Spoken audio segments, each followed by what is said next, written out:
DSC Telugu తేనెల తేటల మాటలతో గేయ రచయిత ఇంద్రగంటి శ్రీకాంత్ శర్మ సాల్వోమును పదానికి అర్థం డేగా ప్రతీక పదానికి పర్యాయపదాలు చిహ్నం గుర్తు దరి పదానికి ప్రకృతి పదం తీరం పక్షి మబ్బు బాణం అనేవి దీనికి నానార్థాలు విహగం పచ్చని చెట్లతో కూడిన హరితహారాన్ని చూస్తే కన్నుల పండుగగా ఉంది.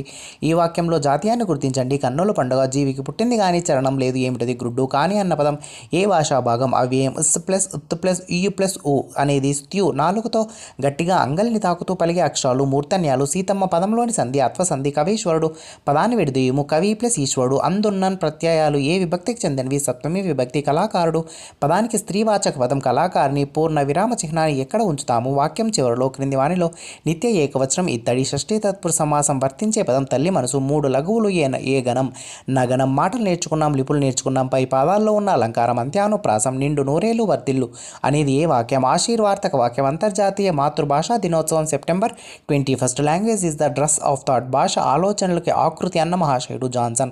వ్యాకరణ బోధన ప్రయోజనాలు. విరామ చిహ్నాల వినియోగాన్ని తెలుసుకుంటాడు. వాక్యంలో పదాల మధ్య గల సంబంధాలను తెలుసుకుంటాడు. పదాలకు అర్థాలను సందర్భాలను బట్టి గ్రహిస్తాడు. క్రింది వాటిలో మనోవైజ్ఞానిక పరీక్షలు, ప్రజ్ఞా పరీక్షలు, మూర్తిమత్వ పరీక్షలు, సహజ సామర్థ్య పరీక్షలు. బోధనా సోపానాల్లో మొదటిది ఉన్ముఖీకరణ. విస్థాపనానికి ఉపయోగపడేది ఉపవాచకాలు.